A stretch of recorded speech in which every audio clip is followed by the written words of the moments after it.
they're probably neutral at best and maybe actually fearful of us in some sense, or we're the progeny of, personal opinion, progeny of some experiment, and it's almost like living in the Matrix, but it's not like an actual simulation. It's like we want the simulation to go.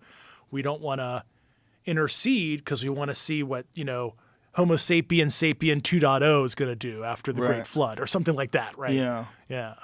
That's one of the more fascinating ideas, is that we're some sort of a product of genetic engineering.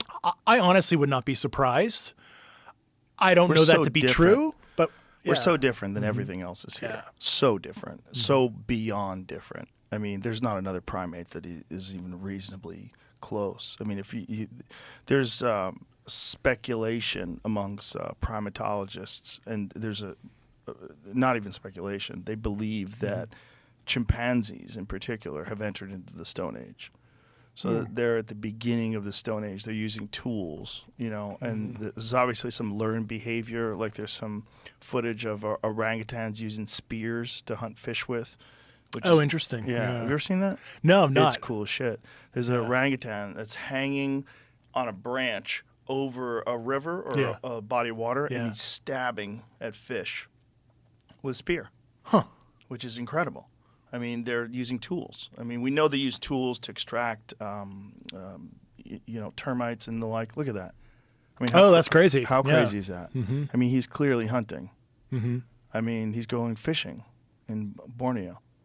I mean, that is, at the very least, a distant cousin of us. Some, intelligent primate that is figured out a way to use tools. How long would it take an orangutan to become a human being? How many millions of years are we talking about of evolution? But it seems to be that process has started. Interesting. But why are we so fucking different than everything else? Yeah, like are we a product of Darwinian evolution, or what is it? Punctuated equilibrium is obviously another theory. And I'm not an anthropologist by any means. I watched some Netflix episodes. But yeah, me too. A lot of YouTube. But yeah, we seem to be oddly advanced, and we seem to just possess other skills. I mean, it goes back to like the Stargate program, right? With declassified by Clinton and ostensibly canceled, I guess, in '96.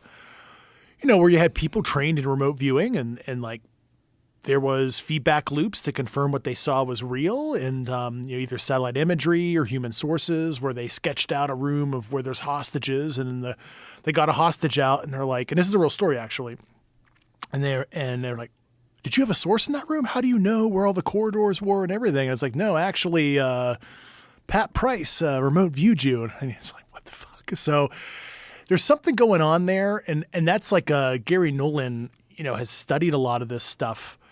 Very famously, he's pointed out the caudate putamen in the brain, right? It's like this horseshoe-shaped thing in the middle of your brain that if he's done MRIs and CAT scans, and I hope I'm not butchering his work. Gary might, slap me later, but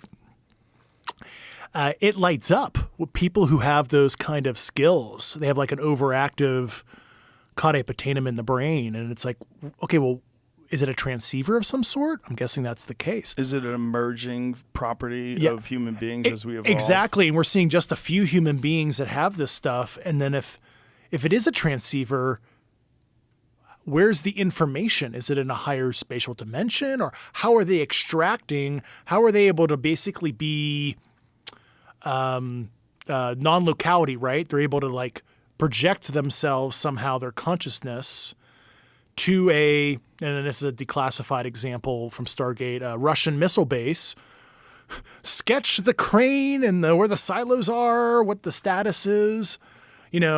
Satellite comes over, takes a picture, and it's exactly the way they sketched it. How'd they do that?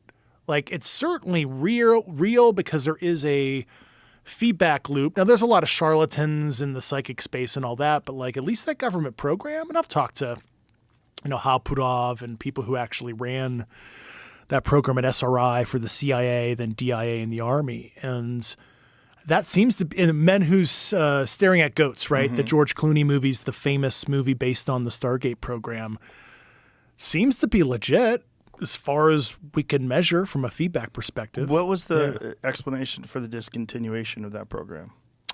Oh gosh, I'm not a scholar on that. That something Russell Targ or Hal Puthoff or one of those guys could explain if it was just like got caught up in the bureaucracy or what. I don't remember.